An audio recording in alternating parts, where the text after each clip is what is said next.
નમસ્કાર. ચાલો આજે આપણે સંસ્કૃતની એક ખૂબ જ સુંદર કવિતા મેઘો વર્ષતિ ને સમજીએ. આ કવિતા વરસાદ, ખેતી અને જીવનની એક નાનકડી પણ બહુ ઊંડી વાર્તા કહે છે. તો ચાલો આ વાર્તામાં ડૂબકી મારીએ. આપણી આજની સફર આ સવાલથી જ શરૂ થાય છે. જરા વિચારો તો, જ્યારે આકાશમાં વાદળો ઘેરાય અને ગરજવા માંડે ત્યારે સૌથી વધારે ખુશી કોને થતી હશે? આ સવાલનો જવાબ આપણને આ કવિતામાં જ મળશે.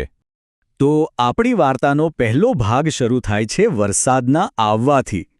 કવિતા આપણને કહે છે કે કેવી રીતે આકાશમાંથી પડતા પાણીના ટીપા ધરતીમાં એક નવો જીવ પૂરે છે. ધ્યાનથી સાંભળજો આ સુંદર સંસ્કૃત શ્લોકને.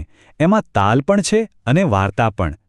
મેઘો વર્ષતિ પ્રવહતિ નીરમ તુષ્યતિ કૃષકઃ ગચ્છતિ ગોષ્ઠમ. હવે સમજીએ કે આ પંક્તિઓ કહેવા શું માંગે છે. એનો મતલબ બહુ જ સરળ અને સુંદર છે. વાદળ વરસે છે અને પાણી વહેવા લાગે છે. આ ચિત્ર બિલકુલ એ જ બતાવી રહ્યું છે જાણે તરસ્યા ધરતીની તરસ छिपाઈ રહી હોય. ચલો આ શબ્દોની પાછળ છુપાયેલા ભાવને સમજીએ. મેઘો વર્ષતિ એટલે વાદળનું વરસવું. પ્રવહતિ નીરમ એટલે પાણીનું વહેવું. અને આ જોઈને કોણ ખુશ થઈ રહ્યું છે? તુષ્યતિ કૃષકઃ એટલે કે ખેડૂતને સંતોષ મળે છે. અને આ સંતોષ સાથે એ ક્યાં જાય છે? ગચ્છતિ ગોષ્ઠમ. એ પોતાના પશુઓના વાડા તરફ જાય છે, કદાચ આવનારા કામની તૈયારી કરવા. વરસાદ આવી ચૂક્યો છે. ખેડૂત ખુશ છે. પણ હવે વાર્તા આગળ વધે છે. હવે આપણે જોઈશું કે વરસાદ આવ્યા પછી ખેડૂત શું કરે છે. હવે તેની મહેનતનો અધ્યાય શરૂ થાય છે. કવિતાનો બીજો શ્લોક ખેડૂતના કામને દર્શાવે છે. નયતિ ચ વૃષભમ હલમપી વહતિ કર્ષતિ ક્ષેત્રમ વપતિ ચ બીજમ. આ પંક્તિઓમાં જાણે ખેડૂતની મહેનતના ધબકારા સંભળાય છે. આ તસવીર આ શ્લોકને કેટલી સુંદર રીતે સમજાવે છે. ખેડૂત બળદોને લઈ જઈ રહ્યો છે અને સાથે હળ પણ ઉપાડે છે. હવે એ વરસાદથી નરમ થયેલી માટીને ખેતર માટે તૈયાર કરવા જઈ રહ્યો છે. ચલો હવે આ આખી પ્રક્રિયાને એક પછી એક પગલામાં સમજીએ. કવિતામાં જે બતાવ્યું છે એ ખરેખર તો બીજથી અનાજ બનવા સુધીની એક આખી યાત્રા છે. આ સ્લાઇડ આખી પ્રક્રિયાને એકદમ સાફ બતાવે છે. પહેલું પગલું, ખેડૂત બળદ અને હળ લે છે. બીજું, એ ખેતરને ખેડે છે. અને ત્રીજું, સૌથી જરૂરી, એ માટીમાં બીજ વાવે છે. દરેક પગલું સંસ્કૃતની પંક્તિઓ સાથે જોડાયેલું છે.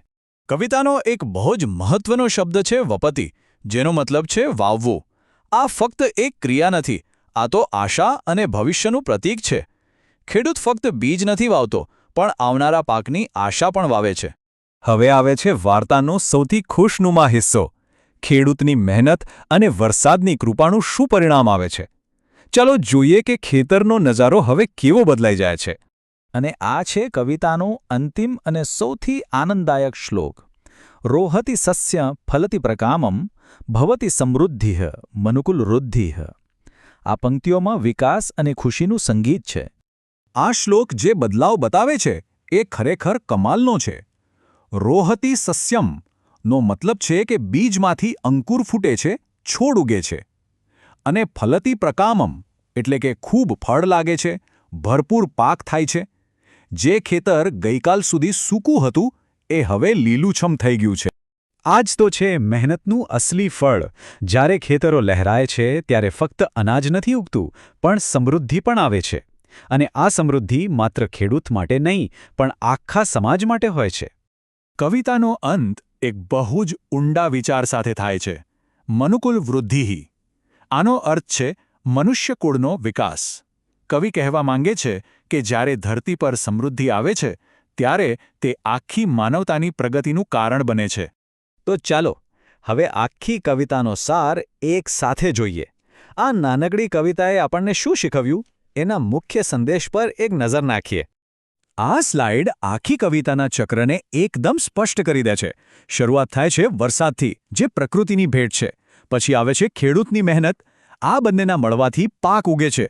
અને અંતમાં આ પાક સૌના માટે સમૃદ્ધિ અને ખુશીઓ લાવે છે. આ પ્રકૃતિ અને માણસના સંબંધની એક સુંદર વાર્તા છે. આપણી આજની વાત અહીં પૂરી થાય છે, પણ એક સવાલ સાથે. આ કવિતાએ આપણને પ્રકૃતિની ભેટ અને માણસની મહેનતના અતૂટ સંબંધ વિશે શું શીખવ્યો? આ સંબંધ આજે પણ કેટલો જરૂરી છે આના પર જરૂરથી વિચારજો. ફરી મળીશું.